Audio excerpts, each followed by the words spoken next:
From the editors of Relish.com, we bring you Movable Feast with host Alex Thomopoulos.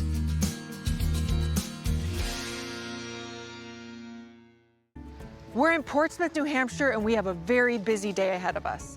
We're going to be throwing a party with James Beard Award nominee Chef David Vargas and a member of Central Texas barbecue family royalty, Chef Will Mishka. It's a very important rib rub that we use at the restaurant. It's my grandmother's recipe. I'm really excited to be cooking with these chefs because each of them in their own ways have brought new flavors to the New England palate and table with cuisines that are rich in their family history. We're gonna be sourcing local, organic, grass-fed meats from Maine Meat Butcher Shop. Wow, are you kidding me? Oh, pancetta. And then we're gonna harvest some corn specifically grown for Chef Vargas. In the end, it just makes a really good tortilla. And once we've gathered all of our ingredients, we're headed right back here to Vernon Family Farms, a pasture-raised chicken farm on 33 acres of conserved land. This beautiful backdrop is gonna be where our lucky guests are gonna enjoy our international feast. I hope you're hungry because the chefs and myself are bringing the best of our family heritage into one epic feast. That's all happening right now on Movable Feast with Relish. Coming up next on Movable Feast with Relish. So tell me a little bit about where we are right now. We're in Portsmouth, New Hampshire, right on the Maine-New Hampshire border. Kittery, Maine is over here with the Navy shipyard. And then there's an island in between that connects Portsmouth to Maine called Badgers Island. Is that where your restaurant is? That's where our restaurant is, right here. Oh, okay. Ornells, so you guys are chef partners together. business partners. Yeah. And tell me a little bit about like what brought you here to New Hampshire and Maine. So I moved up here to go to culinary school from Houston, Texas originally. Fell in love with the area. Linked up with Chef Vargas probably about 6 years ago. And him being from California, me being from Texas, we kind of had that not from here connection. It hit it off very well, and I worked at his restaurant for 6 years at Vita Cantina, and then opened up Ornell's Barbecue. But Ornell's is a Texas institution. It is. It's a Central Texas style barbecue restaurant. So we try to be true to that in our format of how we smoke our meats, rub our meats, dry rub sauce on side. But at the same time, we bring in all these other ingredients that are local to us in New England and do plays on it as well. How would you describe the culinary scene here in Portsmouth or in Kittery? I think it's incredible. You know, I think it's our own little niche. Not a lot of people know about it. Unlike most traditional cities where maybe it's a little bit more cutthroat, this city and this seacoast area, we all collaborate together, we all help each other out. How have the people of New England welcomed both of your concepts here? You don't really see high-end Mexican restaurants, barbecue restaurants. You know, it took us a long time to let people understand what type of Mexican food that we're doing. It's not your typical Tex-Mex style. I hear that your tortillas are legendary. You source a really interesting type of corn here. You grow corn here. We have a great farm called Barker's Farm that we're going to take you to that grows incredible corn for us for masa. Oh, yum. And then we make our own tortillas from it. So it's an incredible process, an incredible story altogether. Having a good tortilla really just changes the game. It really does. It tells a story is what I always say about the season, about the farm, about the area that I grew in all together. That's what's really important. And we're telling a story about New Hampshire in this case. Yeah, I definitely want to celebrate that in our feast. So we've got a lot to do. Where are you taking me first? Well, we're gonna go to Maine Meat right across the bridge here to Maine, Kittery. Awesome. So in order to go that way, we have to go that way. This way. All right, let's go.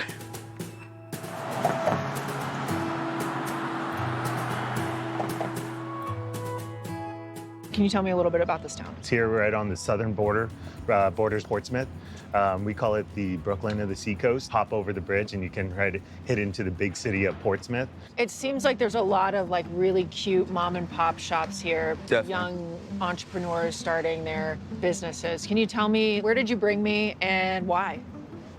Well, we brought you to Maine Meat.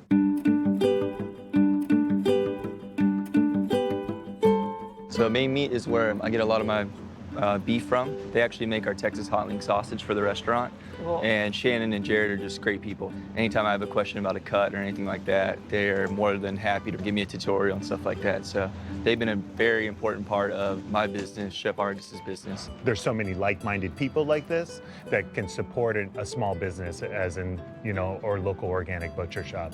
They're bringing in whole animals, breaking them down themselves. They're pulling from all over New England. Some of the lamb that I want to get today is actually on an island where we have to take a lobster boat to go grab them. It's a secret island. A secret lamb island? It's a secret lamb island where they feed off seaweed and stuff like that too, so you'll taste it in like the roast that I want Wow. to do. So it's very unique. Oh, Hi. hey guys. Hey, buddy. How's it going? The famous meat man. We're just talking about you, that's all. I hope everything was nice. Thank you for having us here. Oh, yeah, thanks for coming. This is awesome. How did you get started? I moved to Italy in 2006 to open up a restaurant with a friend of mine. While I was there, I just kind of spent a couple days here and there in different butcher shops and decided that that's kind of what I like to do. And I slowly started kind of working into butchering from there. When did you open Maine Meat? 2014. Where are you sourcing your meat? Most of my beef and most of my lamb gets pasture-raised up in northern New Hampshire. My pigs are primarily pasture-raised Berks that are raised on a small dairy up in Freeport, Maine. And right now, we actually have lamb from a small farm up in Newcastle, Maine called Straw Farm. All their lambs are raised wild on an island in Penobscot Bay. And once a year, they bring them all back. They've been on the mainland for about 2 weeks now. They're hands down some of the best lamb that anyone can get. Well, as a Greek girl, hearing this makes me very happy. It's quite special. So will you thinking of using the lamb for one of your dishes tonight? I have to after that spiel. Can we go inside? Yeah, let's go check it out.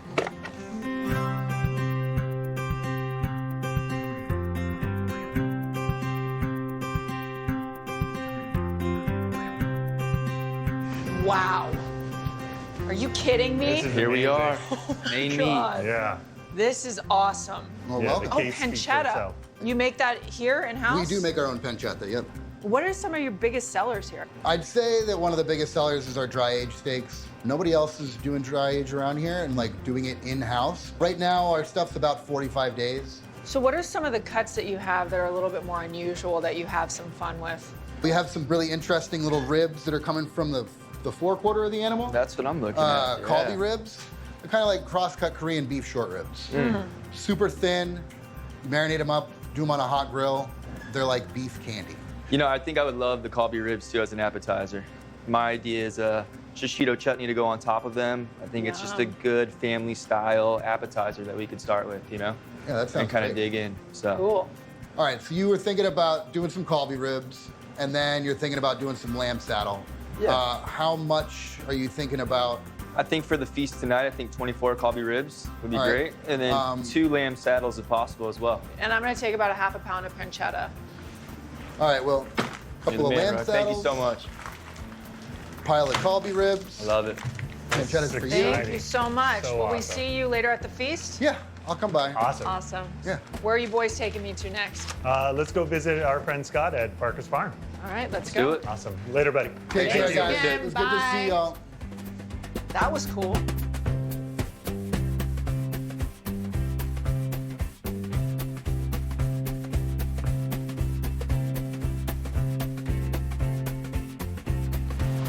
Hi, David. Hi. Hey.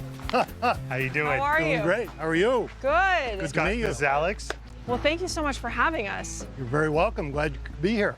Chef, you have your corn that you use in the restaurant and for your tortillas grown here. Totally, yeah. This is something that Scott and I have been partnered with for about 2 years now.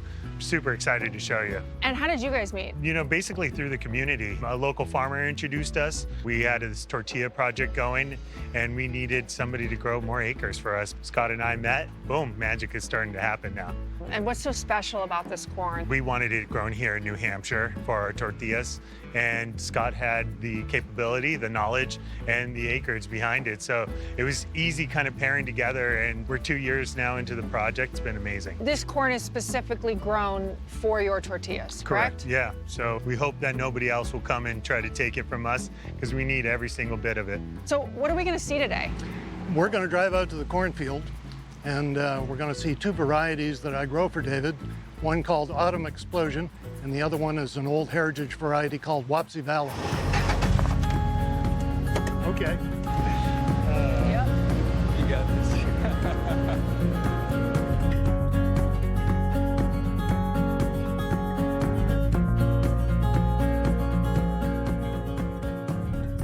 Alex, this is an example of the autumn explosion. That's beautiful. Yeah, Rubies. It's gorgeous. Rubies. It's pretty incredible. You know, if you open up a couple of different ears, you can see why they call it autumn explosion, you know, all the way.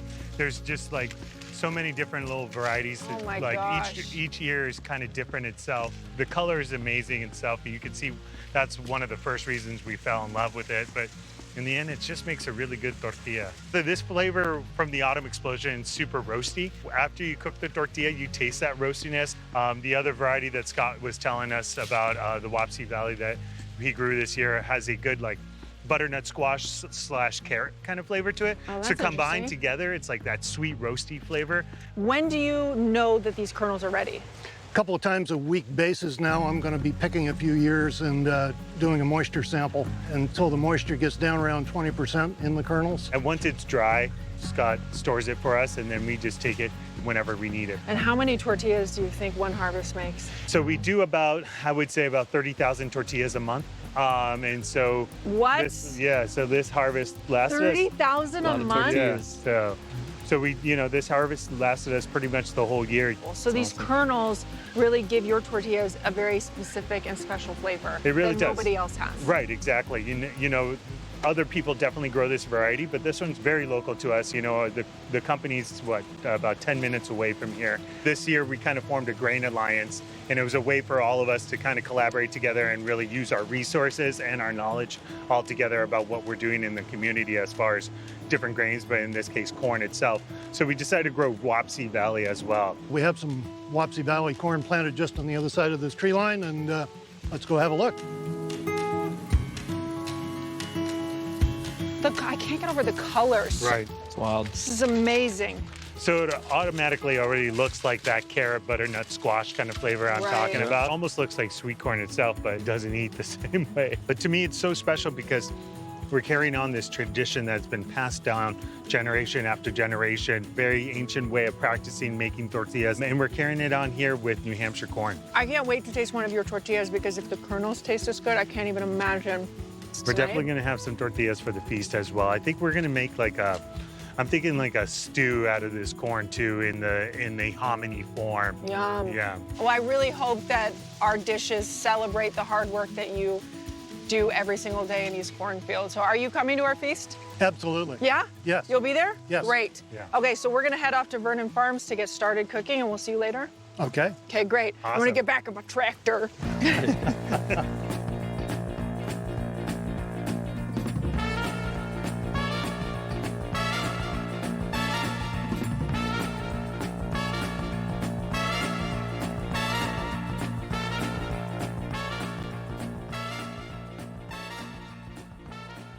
One of my favorite ways to cook is over open fire, so I could not have two better chefs here to help make this feast. Oh, thank you so much. We appreciate it. It's gonna be an incredible day. We're on a pasture-raised chicken farm, right? Correct. Yeah, Jeremiah, he raises the best chickens in New Hampshire, and we have some today. So we're gonna marinate the chickens and cook them over the open fire.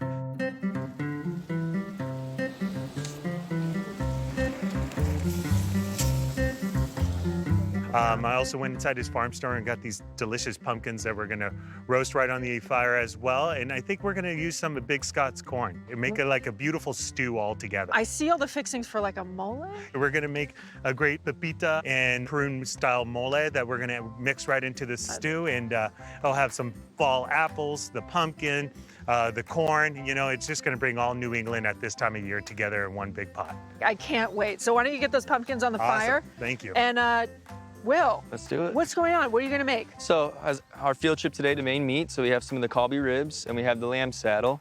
What we're gonna do is we're gonna marinate the Colby ribs in some of our D'Arbol barbecue sauce from Mornell's Barbecue, a little more apple cider vinegar, and just for some aromatics, we have some cilantro, and then also a little bit of dill too, so that provide a little freshness for the Colby ribs as well. We're gonna top them with the shishito chutney, so that's gonna provide a little bit more sweetness there too.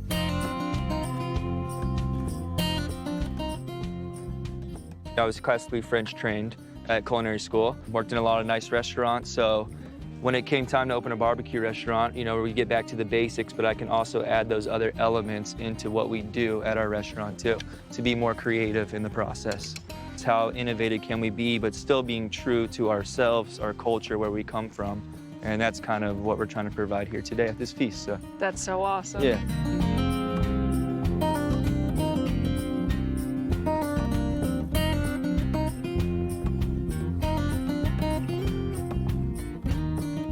So what we're gonna do is we're gonna make a rib rub too. It's a very important rib rub that we use at the restaurant. It's my grandmother's recipe.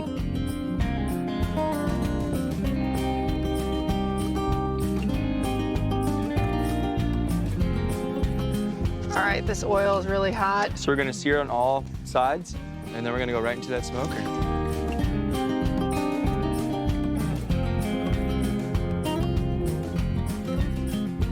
So Chef, what do you have going on here? So we roasted the pumpkins off for the stew, and we're gonna get the other ingredients prepared for the stew today. You know, we're making a pumpkin, corn, and apple stew. And so a lot of New England involved in this already, so I figured we'd make a mole that we could kind of whisk in and incorporate it, give it that Mexican flair along with it. Cool thing about mole itself, it's like, it always tells a story. Basic moles represent a certain type of family, certain harvest. Everybody asks me, you know, what's the definition of a mole? I always just say a really good gravy. When you think about stews itself, you think about broths. You wouldn't think about necessarily adding a mole, but I think it's just gonna add another layer of flavor that's gonna be complex. Just gonna put it into the blender here.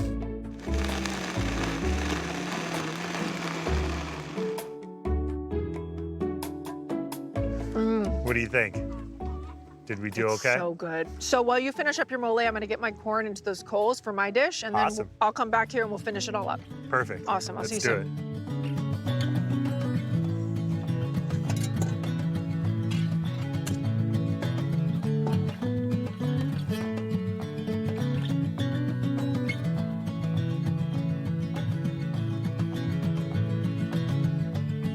We're gonna start building the stew. Alex, why don't you start stirring it for me, and I'm gonna keep adding Great. some more ingredients. So we added the onions, we added the garlic, we added the carrots. We're gonna add some leeks. This looks beautiful. It smells amazing already. You know, it just speaks New England altogether. I got some honey lager from a local brewery, Liar's Bench. And now we're just gonna add our mole paste right into there as well.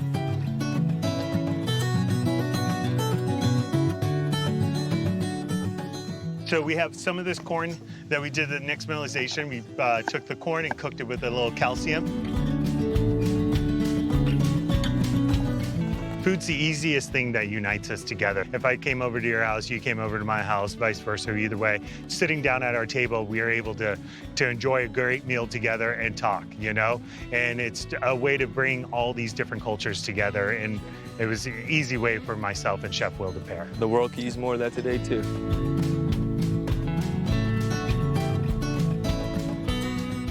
I wanted to pay homage to my Italian heritage with this dish, but also recognize that I'm an LA kid. I grew up in LA and surrounded by the most amazing Mexican food. And one of my favorite dishes is Mexican esquites, or street corn. Traditionally, it's made with mayo, queso fresco, a little bit of chili, some lime.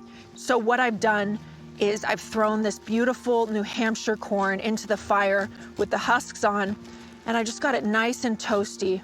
And I'm swapping out traditional Mexican ingredients for Italian ones.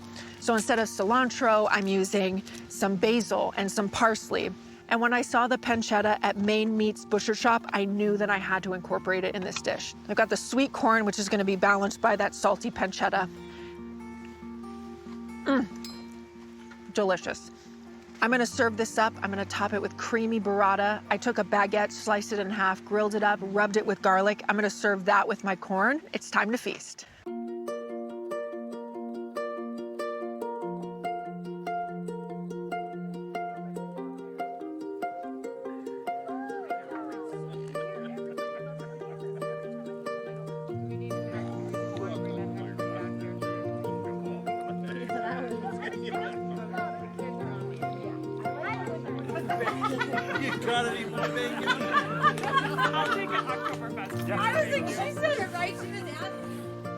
Hi, everybody.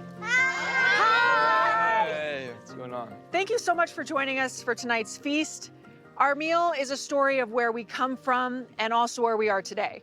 It's a collaboration of our cultures and also the incredible ingredients here in New Hampshire. Chef Will, Chef David, thank you so much for taking us around New Hampshire and Maine, introducing us to amazing people. Jared and Scott, thank you so much for providing ingredients for tonight's meal.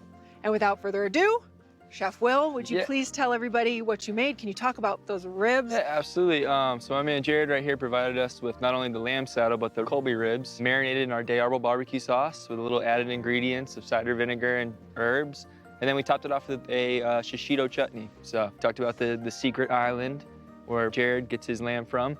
It has this beautiful saddle with the tenderloin, the loin in there, and it was dry aged and just so trimmed and clean. So we used the grandma's rib rub too, cumin, brown sugar, a little chili powder in there, and now we've served it with a mezcal gastrique, some microgreens, and we have a root vegetable salsa too, and you see that beautiful Greenlaw Gardens red leaf buttercup lettuce, so it's kind of a build your own taco family style feast. So taking different cuts that I haven't really worked with too often, but putting a little Texas and grandma spin to it, so that was what it was all about. Cool. For sure. So I had the pleasure of working with Jeremiah, Vernon Family Farms, his chicken, and Scott over at Big Scott.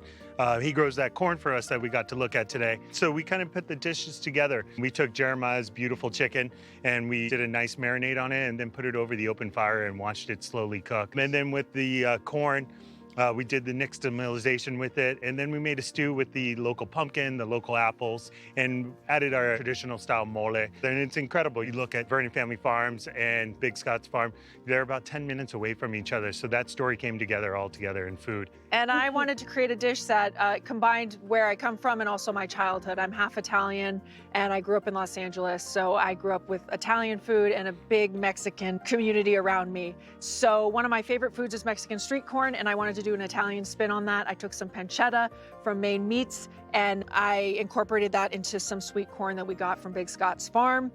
I tossed it with a little olive oil, lemon, lots of fresh herbs, and I topped it with some beautiful burrata. So I hope you guys enjoy this very mixed international meal that's filled with so much love. Yeah. And thank you again for coming. Awesome. Thanks for having us. Appreciate it. Drink up, eat up. Thank you guys so much. Thank you, Chef. For sure. I feel like you're just always a good time. That's what I get. Yeah, so good. Everything. Yeah. It was literally like 2 hours. I just wanted to say thank you for joining us for tonight's feast. I hope you enjoyed a taste of our home in your backyard. Cheers, everybody. Cheers! That is a definite needed cheers. Cheers.